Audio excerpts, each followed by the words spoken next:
let's talk about how to add and subtract rational expressions. And I want you to remember that when we add or subtract fractions, there's one really important thing, and that's that we need common denominators. You don't need common denominators to multiply or divide, but you do for adding and subtracting. And the same thing is going to be true for rational expressions.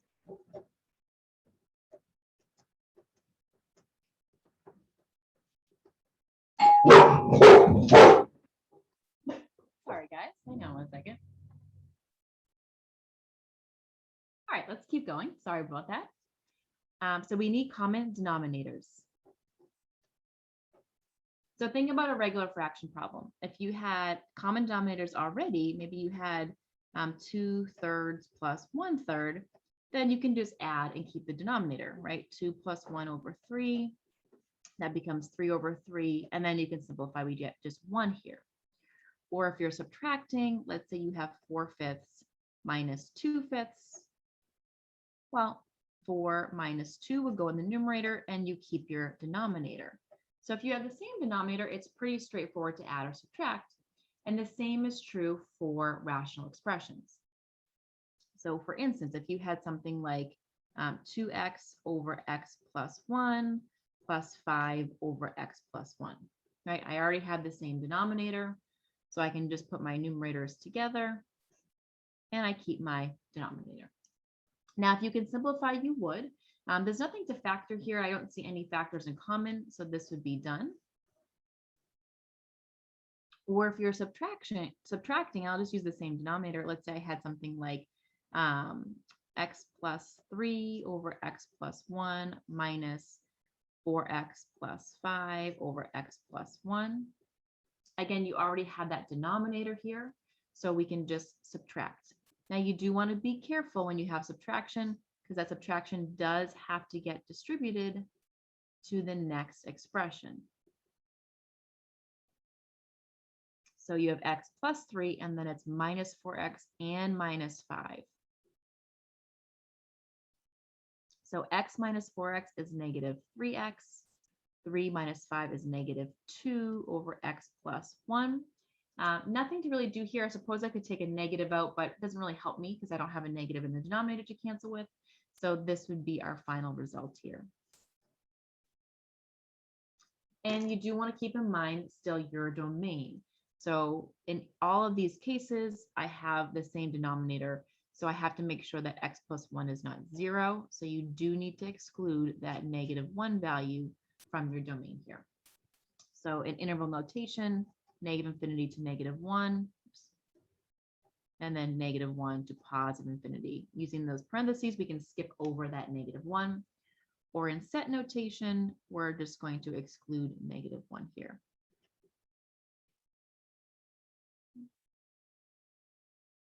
All right, so now let's do an example where we don't have common denominators.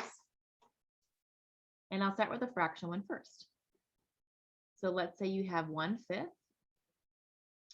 plus 3/10, and you want to add these fractions together. Well, you need a common denominator. So you want to think about your denominators, think about your factors, and what can you use here? And we could use 10, right? So you want a denominator that you can easily multiply up to. So for 1/5, to get to 10, you'd have to multiply that by 2. 5 times 2 is 10. So we multiplied by the same thing on the top and the bottom. Here, I don't need to do anything. I already have the 10. So my problem becomes 2 over 10 plus 3 over 10, right? Multiplying this first fraction by 2 over 2 so that I can create that same denominator. 2 plus 3 is now 5. And then I can simplify this to 1/2, canceling out any common factors. So you do need to find an LCD here, and you do need to multiply, right, by that missing factor to get to the LCD. And we're going to use the same kind of strategy here. So let's do a couple of examples like this.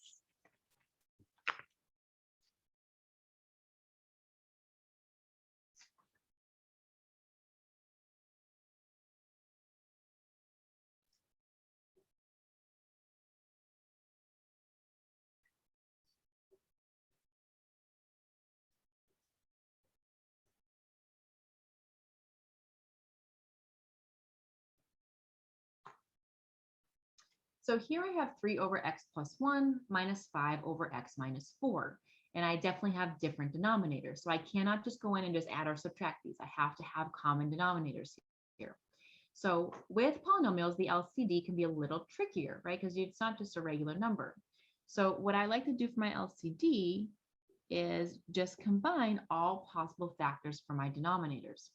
So for this one, this is one factor, right? Think of it like it being stuck together. So x plus 1, I need that denominator. And then x minus 4 is a different one, so I need that one too. So I basically just combined all my different factors together for my denominators. And then what you're going to do is you're going to multiply with whatever is missing. So in the first case, I have the x plus 1, but I'm missing the x minus 4. Oops, x minus 4. And in the second case, I have the x minus 4, but I'm missing the x plus 1. So we are multiplying here by the missing factor, just like we did with fractions. So you want to match that LCD. Now, for your multiplying, leave your denominator in factored form. Okay, so you don't have to actually rewrite those answers out there. So leave your denominator in factored form. And we're going to just simplify our numerator. So here, let me rewrite this. I have 3 times x minus 4. I have a minus sign in the middle, and then 5x plus 1. And now your common denominator is just x plus 1, x minus 4. So I'm rewriting it with one denominator, and I'm just kind of, again, rewriting that numerator. And I'm going to clean it up. So this becomes 3x minus 12. Make sure you distribute that minus sign, minus 5x minus 5.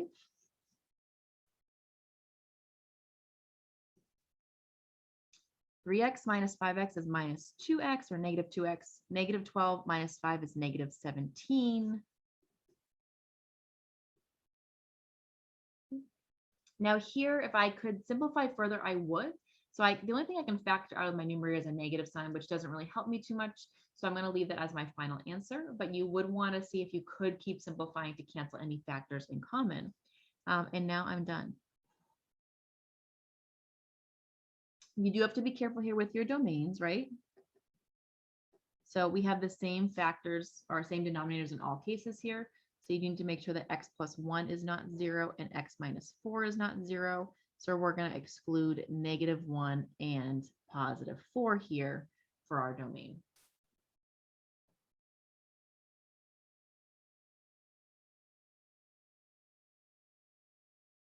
All right, let's try another example.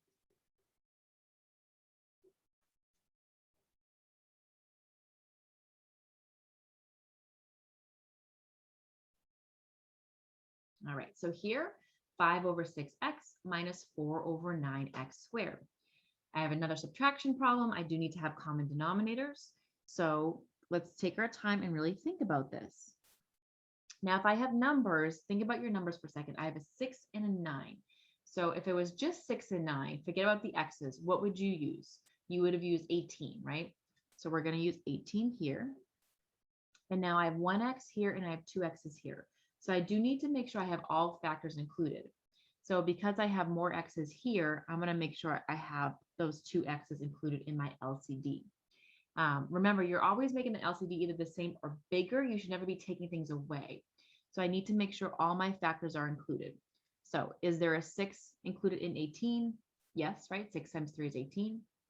Is there an x included in x squared? Yes, x times x is x squared. So that factor's there too. A 9 is included in 18 because 9 times 2 would be 18. And then the x squared is right there. So you make sure all your parts are included in your LCD.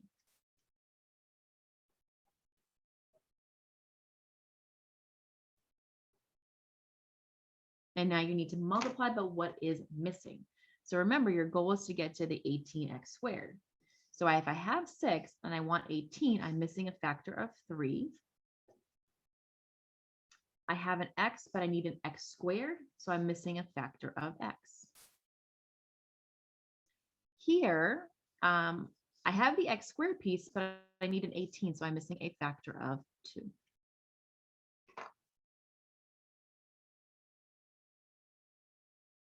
So in the first part, I have 5 times 3x minus 4 times 2.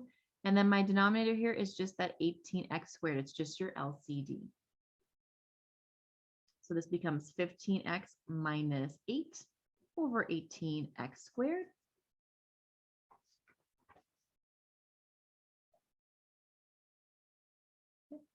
Now I would see if I could keep factoring. I really can't do anything here. So this is my final result. Again, watch for your domain. Right? So here I need to make sure that 6x is not equal to 0, and that 9x squared is not equal to 0, and that 18x squared is not equal to 0. But what happens is when you do this is you get all the same results. So here I would divide by 6 and I get x cannot be 0. Here when I divide by 9, I get that x squared cannot be 0. Well, to solve for that, you would take the square root of both sides. Now, normally we take the positive and negative square root, but 0 is not positive or negative, so it's just 0.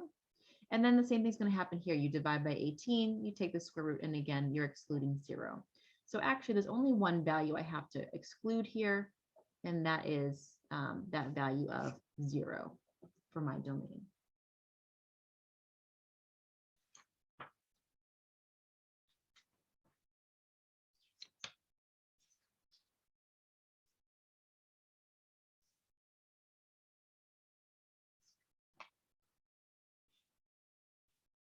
All right, let's do a couple more examples.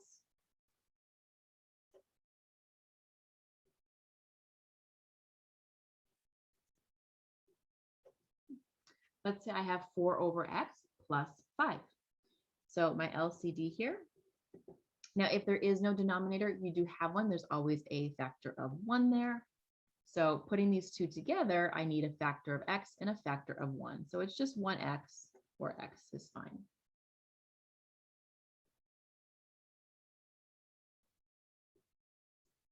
Now, think about what you're missing. So here, I'm not missing anything. I already have the common denominator of x. So this one's fine.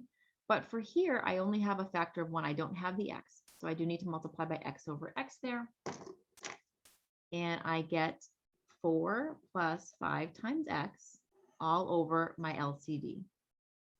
So 4 plus 5x over x.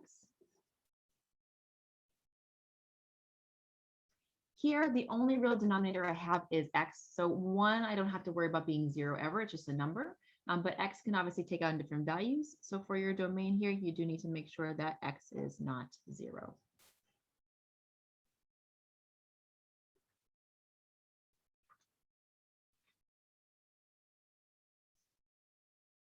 All right, and let's do one more.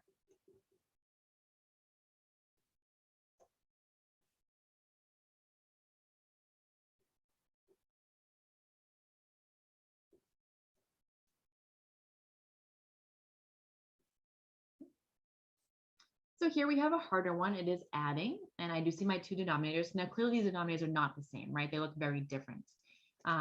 What you want to do if you don't have clear factors here, so I want you to notice that in our other examples that we did, so in our first example here that we did with rationals, that had different denominators, I didn't have any squares. Things were already pre-factored, so I was ready to start right in there.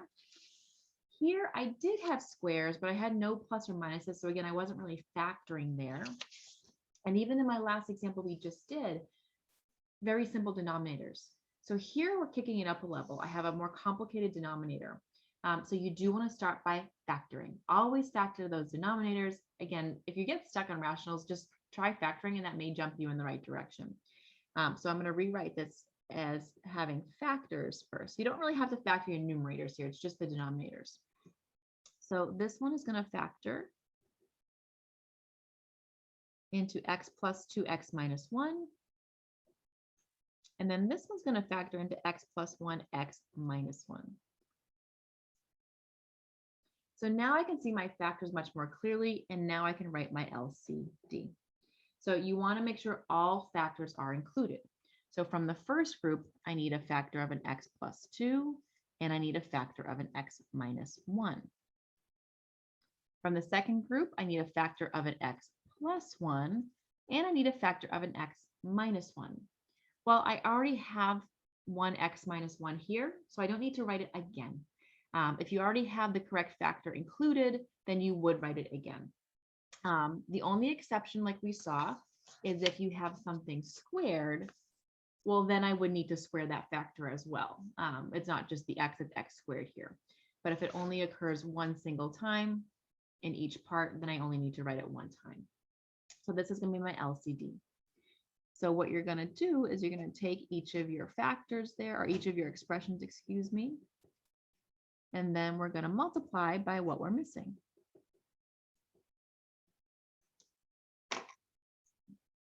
So for the first group here, let's see, I have the x plus 2, I have the x minus 1, but I'm missing the x plus 1.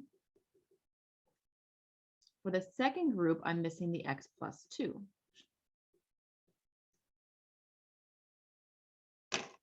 So what happens is I have x plus 3, so this would be together, and x plus 1. I'm going to add that to 2 times x plus 2, and the whole thing is over my LCD.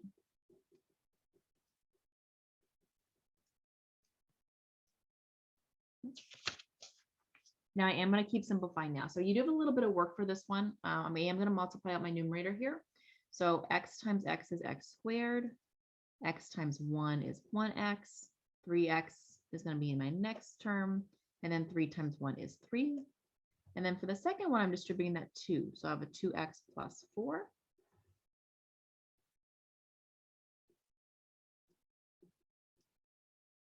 I'm going to keep simplifying. So let's see, I have x squared. And then I have x and 3x and 2x. So that's going to be 4, 5, 6x. And then a 3 plus a 4 is 7.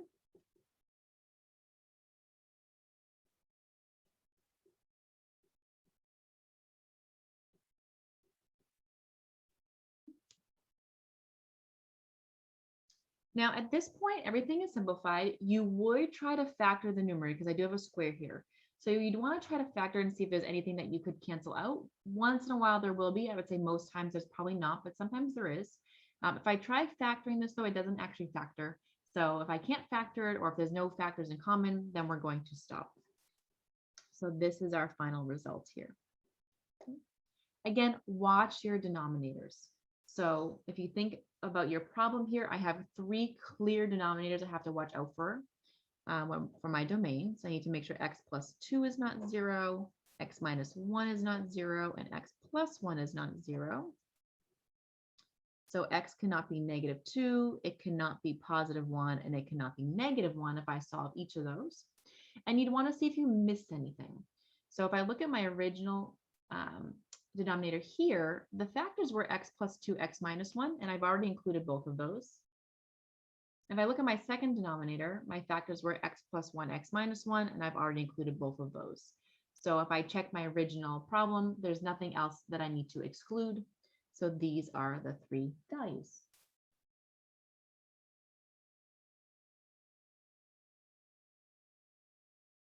All right, let's do one more of these actually, because I think these can be kind of tough. I'm going to do one more with you guys.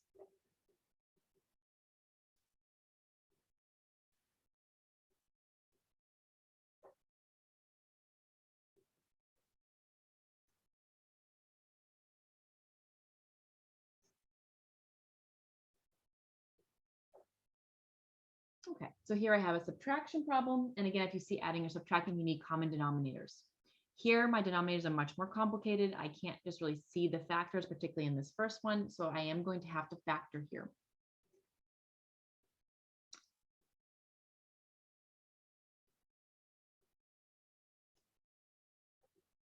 Okay.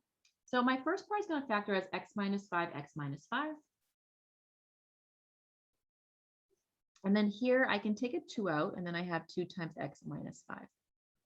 So let's figure out our LCD. Now, from my first group, I see x minus 5, and I see another x minus 5. Now, here I have to be careful because my denominator is really x minus 5 squared. So if one of your expressions has that square in it, you do need to include it because you actually have two of that same factor. So you have to include both of them. So it's going to be x minus 5 squared from the first group. And then here I have a 2. I haven't included the 2 yet, so let me bring the 2 in. And I have an x minus 5, but I already have 2 included, so I don't need to bring in a third one. The only time we bring in extras is if you have a square or a cube within one of the original expressions, then that's different. But otherwise, if you already have one listed, I don't need to bring it in again from the second rational expression there. So this is going to be my LCD. So what I'm going to do now is I'm going to take my original problem and multiply by what I'm missing. So for the first group, comparing it to the LCD, I'm missing a factor of 2. And for the second group, I'm missing one of the x minus 5s, right? Because I only have 1, I need to have 2 because it's squared. So here I have x times 2, so just 2x, and then minus, and this one I'm going to be careful, I'm going to write this in, x minus 4, x minus 5. And then the whole thing is over your LCD, which is 2 times x minus 5 squared. Now I do have a bit of work to do here. So I have that 2x minus, and I'm going to just take my time and multiply this out first. Okay. So remember, we do multiplication before subtraction. So I'm going to do the multiplication first. I would have x squared minus 5x minus 4x plus 20.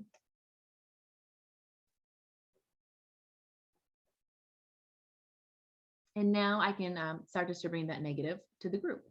So this gives me 2x minus x squared plus 5x plus 4x minus 20.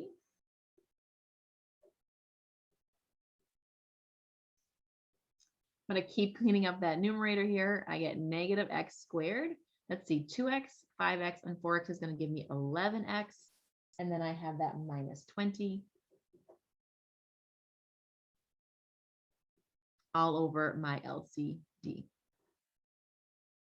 All right, finally, everything is cleaned up. I would try to factor my numerator. So if I try some different options here, nothing is really going to work. For 20, I'm looking at 1 and 20 and 2 and 10 and 4 and 5. There's no way I can see getting an 11 in the middle there. So I can't factor it. There's nothing else I can do here. And this would be my final result. As you're checking your domain, now obviously from the bottom group here, I don't have to worry about the 2 because 2 is never going to be 0, but I do need to worry about this x minus 5 factor.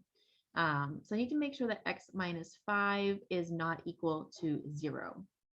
I don't need to worry about the square here because this really just means that I have the same factor twice. So for domain purposes, I don't need to do it one time. So I need to make sure I exclude the value of 5 here. Do go back to the beginning though and make sure you haven't missed anything, right? So if I look at my original problem, this one had just x minus 5, which we've already talked about. And this one had just a 2 and x minus 5, which we've already talked about. So the only value we have to exclude here is 5 from my domain. So for these ones here, really take your time. If you have a complicated denominator, you're going to have to factor first to find the LCD. And then just like with regular fractions, you're multiplying by what is missing. And that will allow you to create those common denominators. After that, take your time with simplifying. So these can be a lot of work. The last two were a lot longer than the others because they were a bit more complicated. So just take your time with simplifying, watch out for negatives and things, and you'll be able to get to the right answer.